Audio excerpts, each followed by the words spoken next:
The chandelier gleamed above the mahogany dining table, casting a cold, golden light over the untouched centerpiece, a crystal vase filled with lilies that nobody dared move. I sat rigid in a stiff-backed chair at the Harris family's sprawling estate in suburban Chicago, my hands folded tightly in my lap. Across from me, Margaret Harris sipped her wine, her pearl necklace catching the light like tiny, judgmental stars. Her polite smile felt like a blade. "Emma, dear, you're always so passionate," she said, her voice smooth as silk. "That's why decisions like this need a clearer head. Someone who can see the bigger picture." Her words stung, sharp and hot, like grease popping from a skillet. I forced a smile, my chest tight with invisible burns. "My name's Emma," I wanted to scream. "I've sat through countless dinners in this house, smiling through your fake courtesy. But tonight I know you're plotting something. I just don't know how far you'll go." Beside me, Natalie, my wife, rested her hand on my thigh. It was warm but lifeless, like a folded napkin. She wasn't looking at me. Her eyes were fixed on her father, Richard, who sat at the head of the table, flipping through a stack of papers with the reverence of a priest handling scripture. He cleared his throat, his voice low and deliberate. "We've been discussing Lily's care fund. It's a substantial sum, $200,000. If we manage it wisely, it could grow significantly." I blinked, my pulse quickening. "Grow," I said, my voice steady but sharp. "This isn't a stock portfolio, Richard. This is for Lily's therapy, her wheelchair, her life." Margaret nodded, as if it were her idea all along. "Exactly, Emma. We want to help her. We know people experts who can maximize the fund's potential." I couldn't help it. A laugh slipped out, bitter and raw. "Maximize? She's not a business venture. She's my sister." Natalie finally turned to me, her hazel eyes cool and distant. "Emma, no one's saying she isn't. But you're too close to this. You're not thinking about the long term." I stared at her, my heart sinking. "Too close," I said slowly. "Like when I was up at 3 a.m. adjusting her feeding tube for years. Or when I fought the insurance company for 8 months to get her new chair approved. That kind of close." Her jaw tightened. "You're getting defensive." "And you're dodging the point," I snapped, louder than I meant to. The room went quiet, save for the soft clink of Margaret's fork against her untouched salad. Richard slid the papers toward me, his face calm but unyielding. "This is just about transferring oversight of the fund, Emma. You'd still be Lily's legal guardian. Financially, though, it's better handled by professionals." "Professionals like you?" I asked, my voice flat. Margaret's smile didn't falter. "It's not personal, sweetheart. It's what's best for Lily." I glanced down at the papers. The legal jargon was dense, but I saw the trap. They wanted full control of Lily's trust, every penny, and they expected me to hand it over like a naive child. Natalie's hand pressed harder on my leg. "Emma, just sign here," she said softly, like it was nothing. I looked at her, really looked at her, the woman I'd married, the one who once said she loved how fiercely I protected Lily. Now she sat here, aligned with her parents, who saw my sister as a burden to be managed. I picked up the pen. Margaret's eyes gleamed. "You're doing the right thing," she said. I signed slowly, my signature deliberate, each loop a quiet act of defiance. When I finished, I handed the paper back and smiled. "You're right," I said. "This way works better." Margaret exhaled, like she'd just won a war.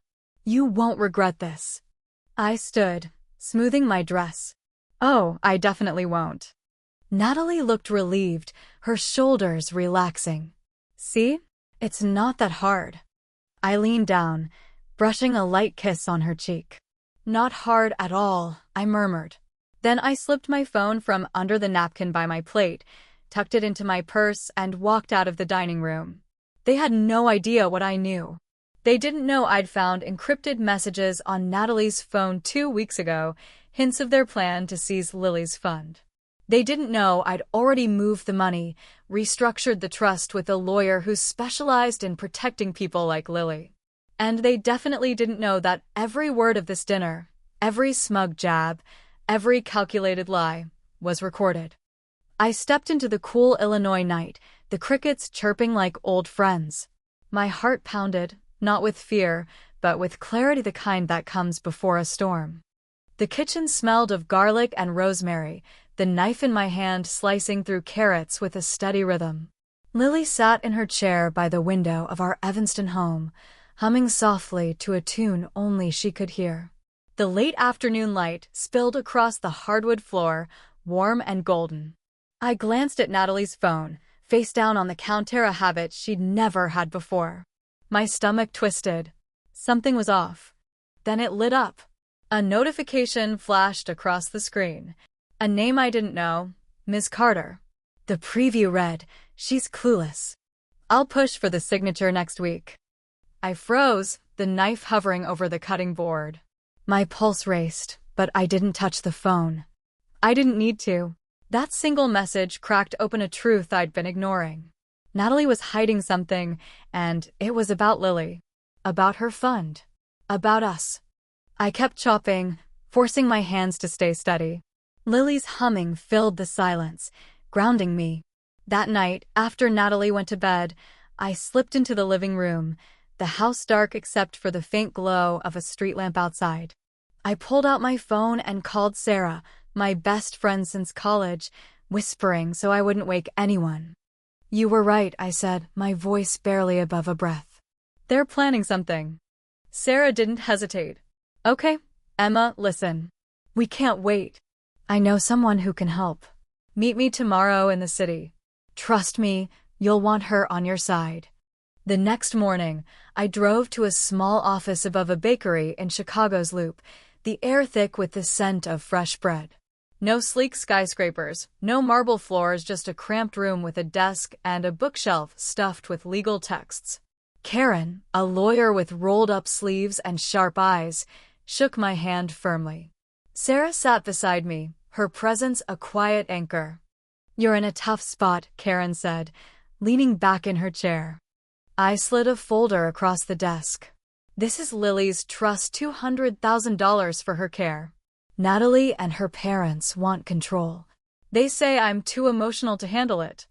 Karen opened the folder, her eyes scanning the pages. "Is Lily under your legal guardianship?" "Absolutely," I said. "I've been her caretaker since our parents passed when I was 19. She nodded, a faint smile tugging at her lips. "Then they've got nothing. But we're not just going to block them. We're going to make sure they can't touch a cent." I exhaled, relief mixing with dread. "How?" Karen leaned forward. "We'll restructure the trust into a special needs fund, locked tight with legal protections. They won't even get close. But, Emma, you need evidence. If they're scheming, we need proof." Sarah squeezed my arm. "You've got this. You're smarter than they think." I looked out the window at the bustling Chicago street below. Natalie's face flashed in my mind, her laugh, her promises, the way she used to hold Lily's hand. Was it all a lie? I've thought of that message on her phone, the coldness in her eyes at dinner. My heart ached, but Lily's humming echoed in my head, pulling me back. "I'll get the proof," I said, my voice steady. "Whatever it takes." Karen handed me a card. "Call me when you're ready. We'll be waiting." I stepped out into the crisp city air, my resolve hardening like steel. The game had just begun, and I wasn't playing to lose. The Evanston house was quiet, save for the soft hum of Lily's favorite sensory toy, its lights casting gentle colors across her bedroom walls. I sat on the couch, staring at the legal folder Karen had given me, my mind a battlefield. Natalie was upstairs, asleep, oblivious to the storm brewing inside me. I wanted to trust her, to believe the woman I'd married still cared about Lily. But that message on her phone, "She's clueless," burned in my memory, a betrayal I couldn't unsee. I opened the folder, scanning the notes on special needs trusts. Karen's plan was clear: move Lily's $200,000 into a protected fund, untouchable by anyone but me. It sounded simple, but the weight of it pressed against my chest. I wasn't just fighting for money. I was fighting for Lily's future, her safety, her dignity. And I was fighting against the family I'd thought was mine. The next day, I met Karen at her Chicago office again, the bakery's warm scent drifting up through the floorboards. She spread out a stack of documents, her voice calm but firm. "We'll transfer the fund this week. I've got a colleague who specializes in these trusts. It'll be airtight legally. They won't have a chance." I nodded, my fingers tracing the edge of the desk. "What about evidence? You said we need proof." Karen's eyes sharpened. "Exactly. If they're planning to take control, they'll slip up. You need to catch them in the act conversations, emails, anything that shows their intent." I hesitated, my stomach churning. "You mean record them?" She leaned forward. "I mean protect your sister. Whatever it takes. Illinois is a two-party consent state, so we'll keep it legal. Discrete audio devices, placed in common areas of your home. Nothing invasive, just enough to capture the truth."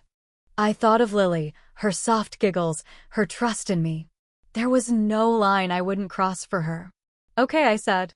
"I'll do it." That night, I ordered 3 small recording devices online, my hands shaking as I clicked purchase. When they arrived, I hid them carefully, one under the dining table, nestled in the seam of the wood, another on the living room lamp, tucked behind a shade, the third in the home office, concealed in a stack of old books. Each one felt like a tiny act of rebellion, a shield against the Harris family schemes. Sarah came over the next morning, her iced coffee sweating in her hand as we sat in my kitchen. "You're really doing this," she said, her voice a mix of awe and worry. "You're sure?" I glanced at Lily, playing in her therapy corner, her fingers tracing a textured board. "They're coming for her, Sarah. I can't just sit here." She squeezed my hand. "Then we make them regret it." "What's next?" I pulled out my phone, showing her the dinner invitation from Margaret, sent like a casual afterthought. "They're hosting another family meeting this weekend at their place in suburban Chicago.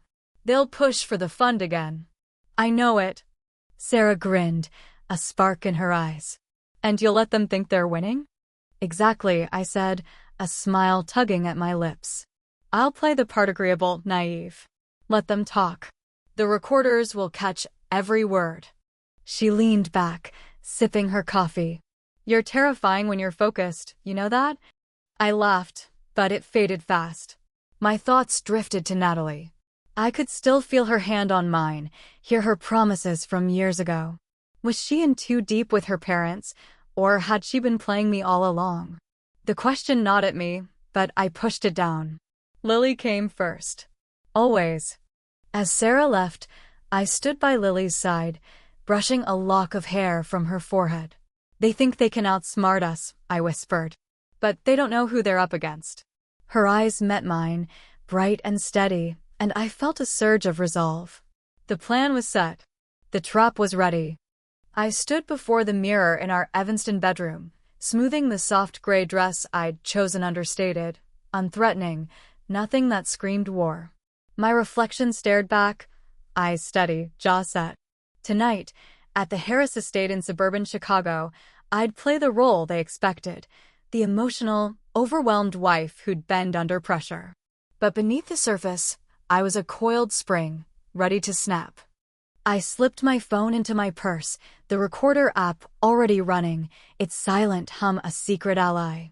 Downstairs, Lily giggled from her therapy corner, her fingers dancing over a glowing toy. I knelt beside her, kissing her forehead.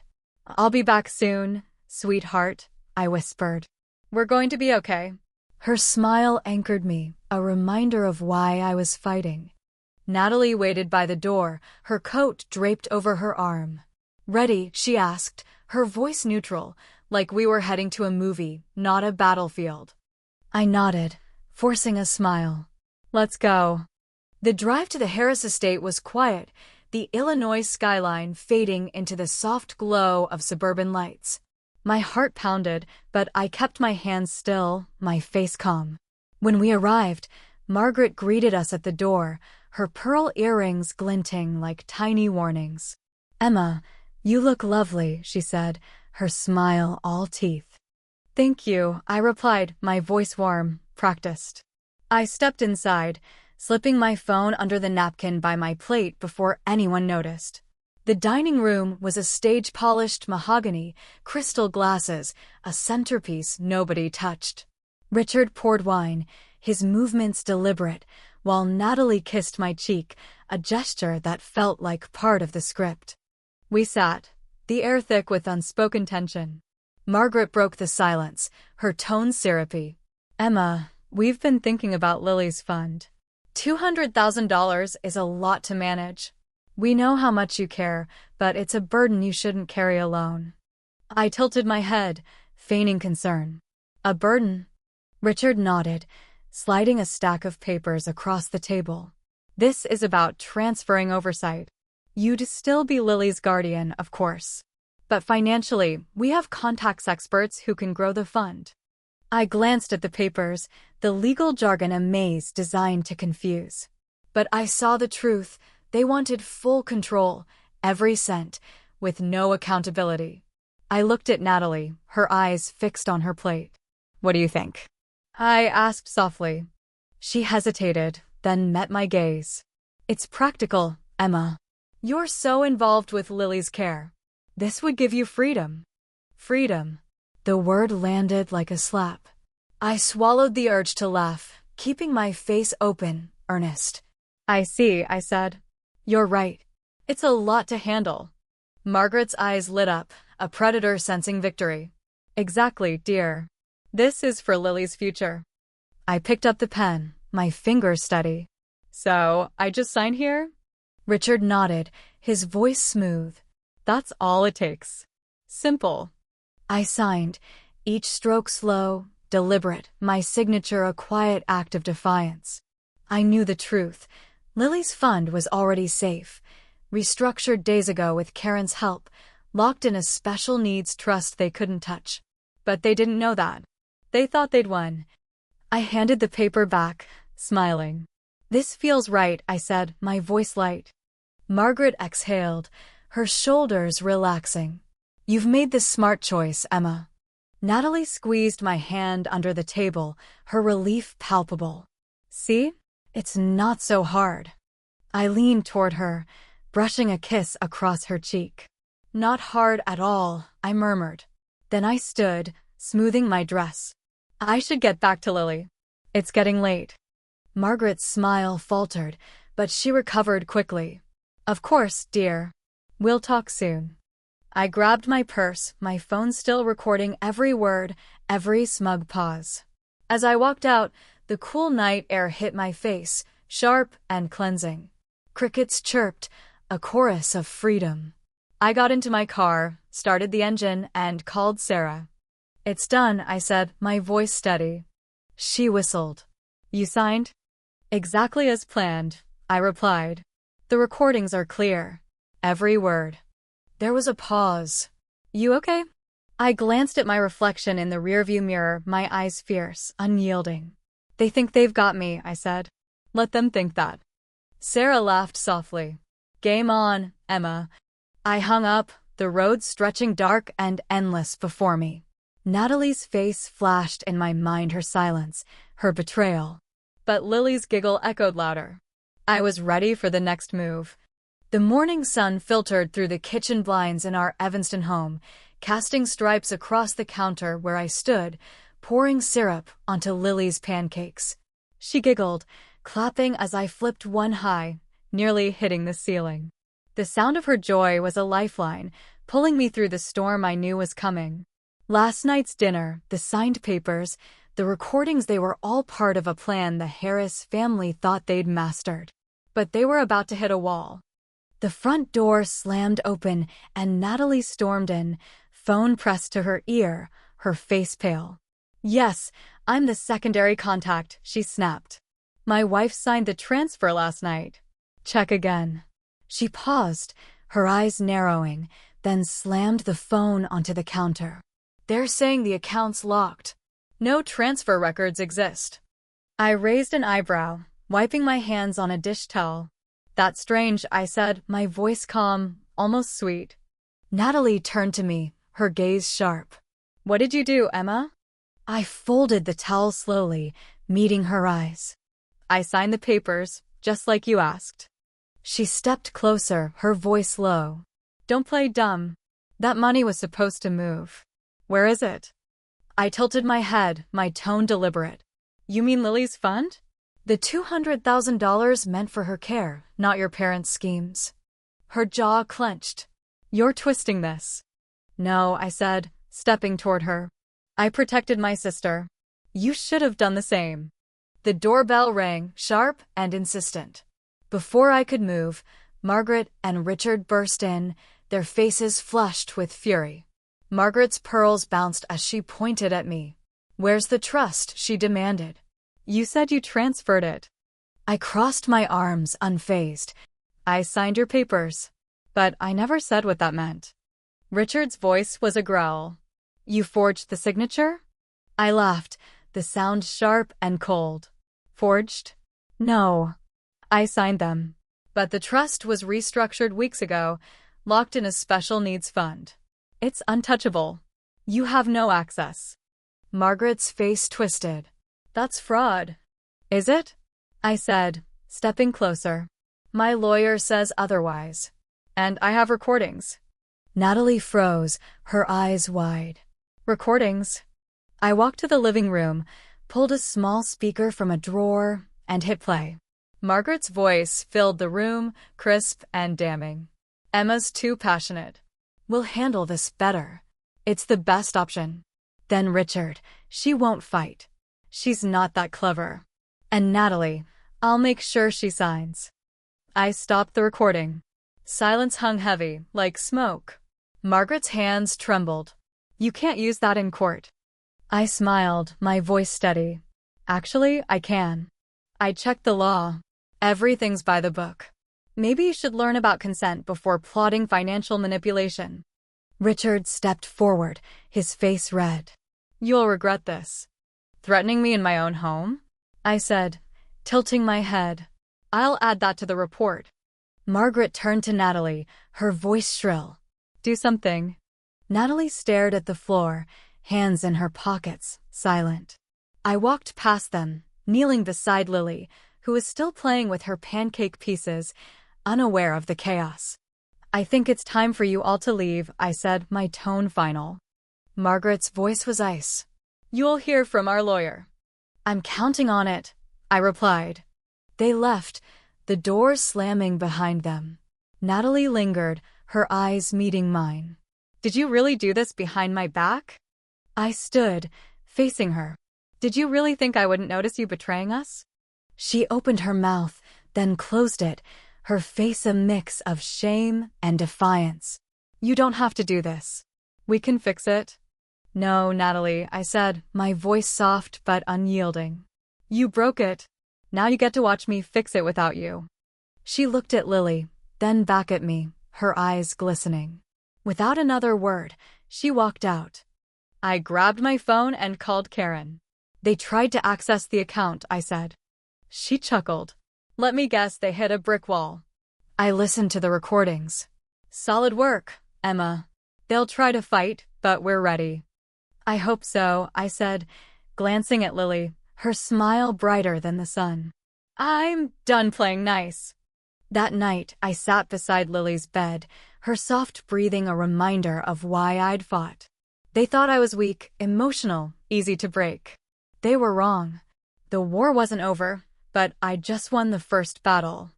The afternoon light spilled through the cafe window on Chicago's Main Street, glinting off the spoon as Laura stirred her tea. I sat across from her, my coffee untouched, my heart racing. Laura, an old acquaintance from a Harris family gala years ago, had texted me out of the blue. We'd bonded back then over awkward small talk and cheap wine, but her warning at my engagement party echoed now. They don't like women they can't control. I hadn't listened then. Today, I was all ears. You heard what happened? I asked, keeping my voice low. Laura nodded, her eyes sharp with regret.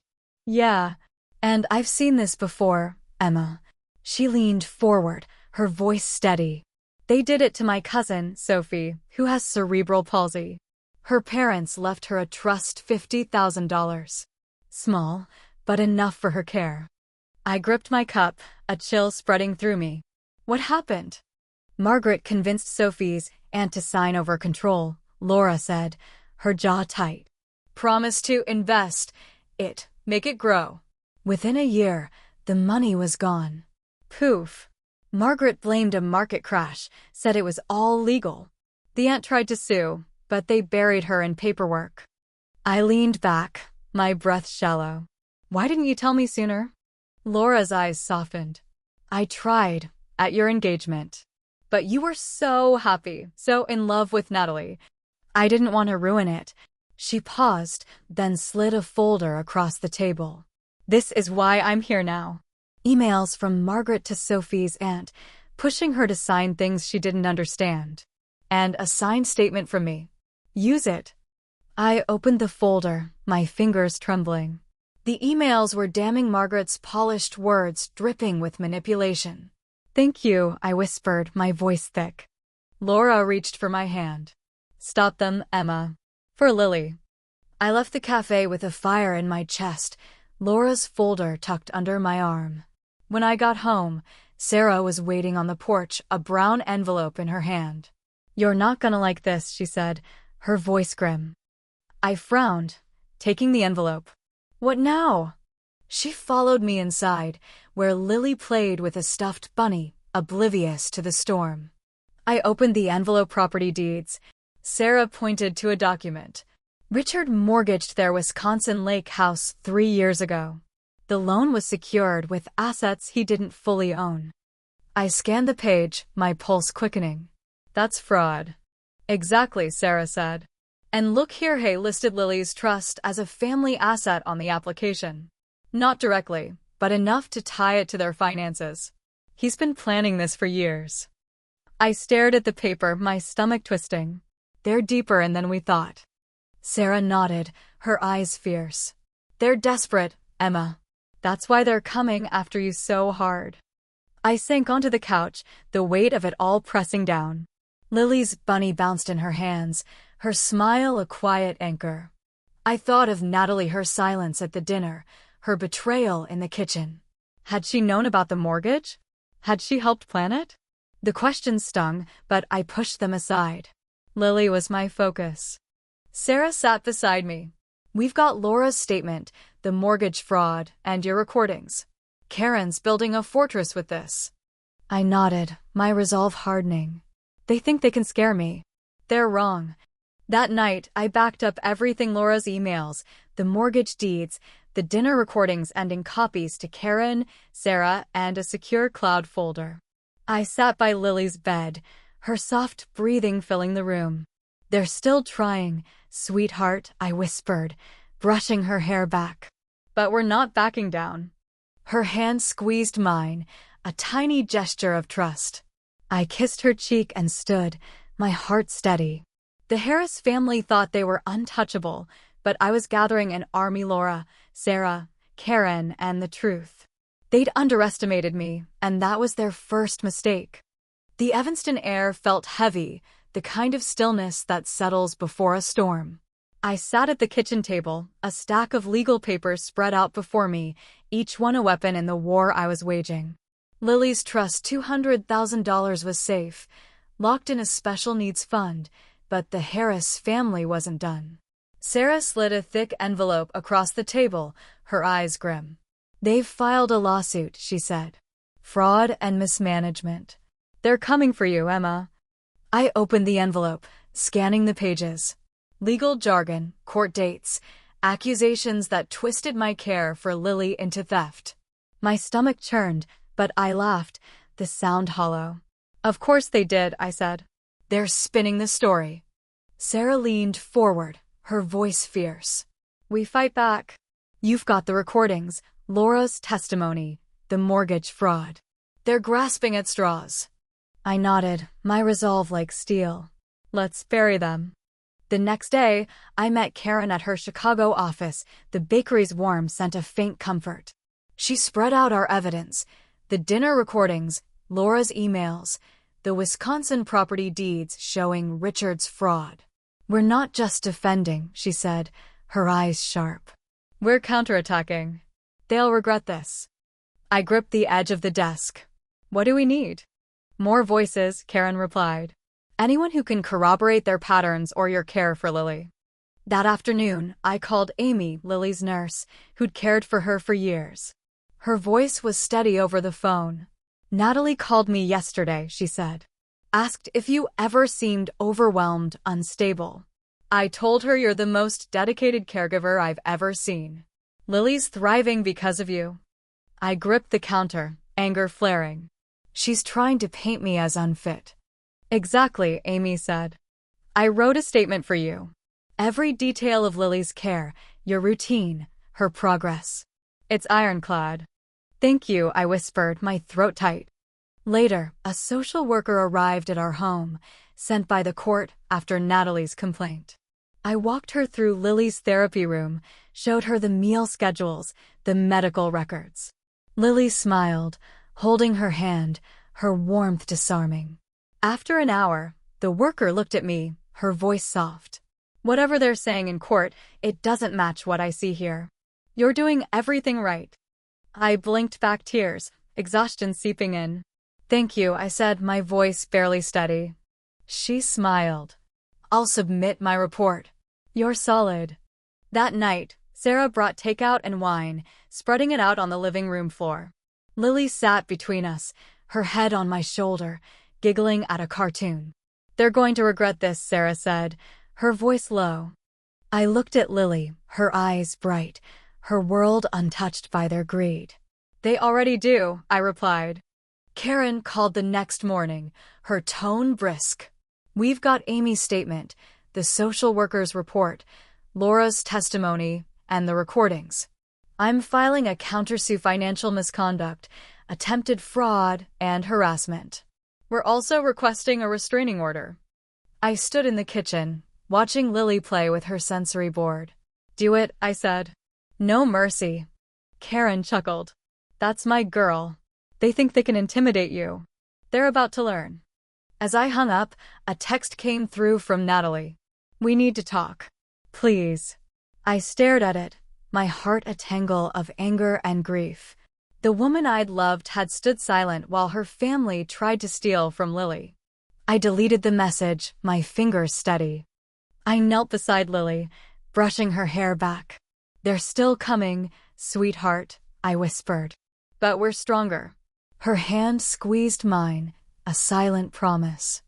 The Harris family thought they could break me, but I was building a fortress. Amy's words, the worker's report, Laura's courage, Sarah's fire, Karen's expertise.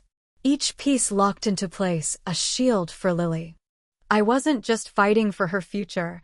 I was tearing down their lies, brick by brick.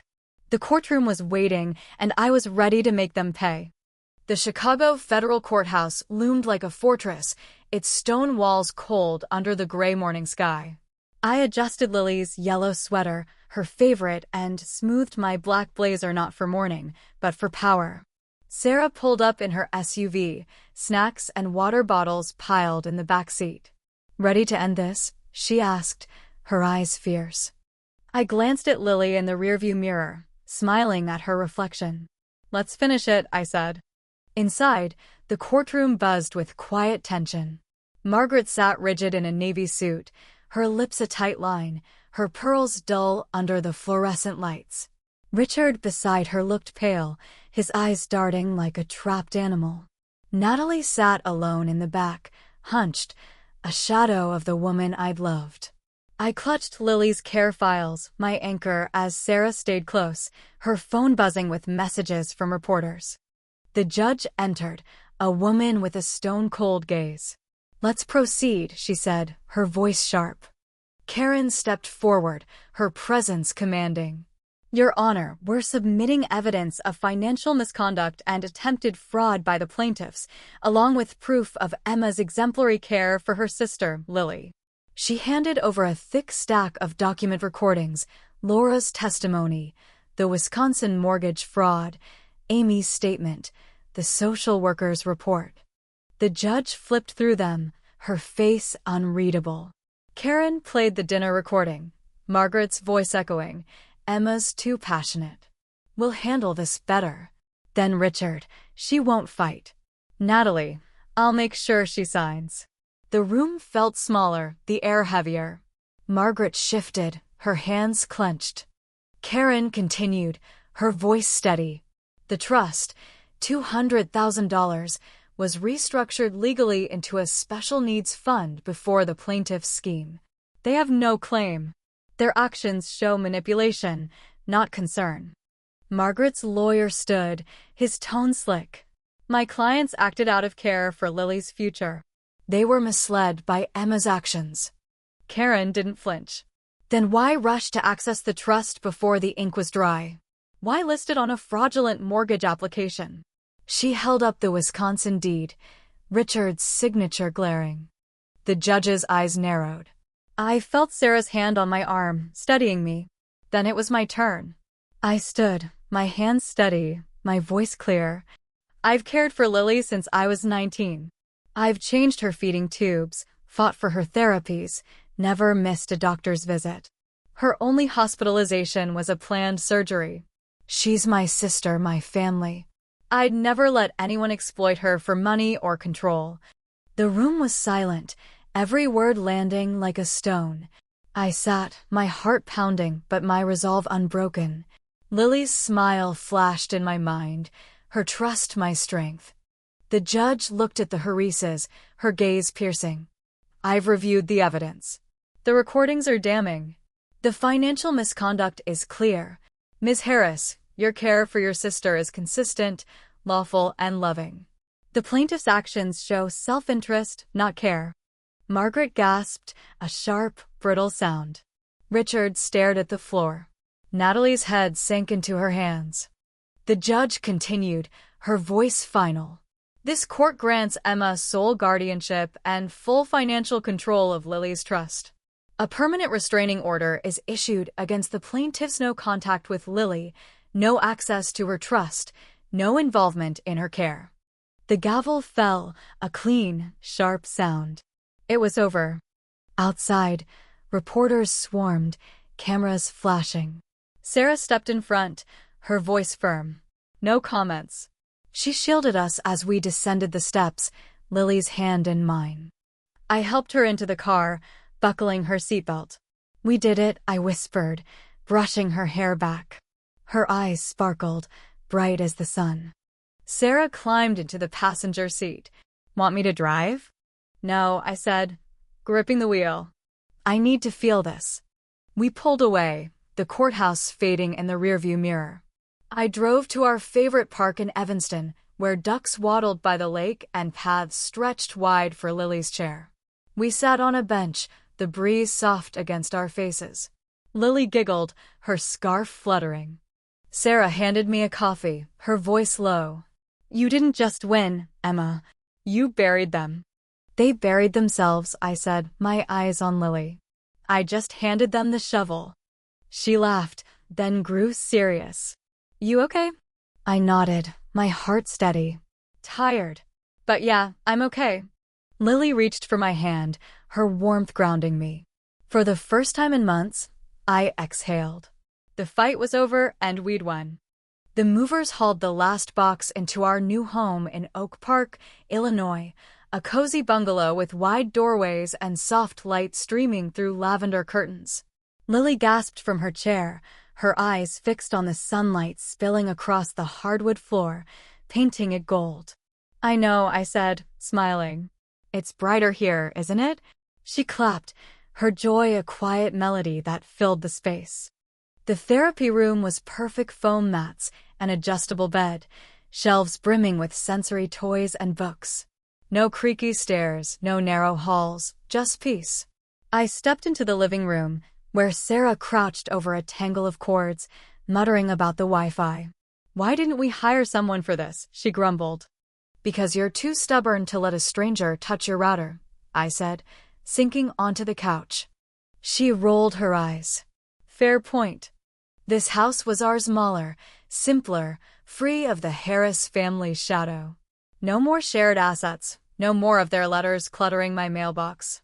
Just me, Lily, and a porch just big enough for morning coffee. Sarah stood, brushing her hands on her jeans. Signed the divorce papers yet? Yesterday, I said. Natalie didn't fight. Just signed and sent them back with a note. Said she hoped I'd find peace. Sarah snorted. She should hope you've got a good lawyer. I laughed, and it felt real, like a weight had lifted.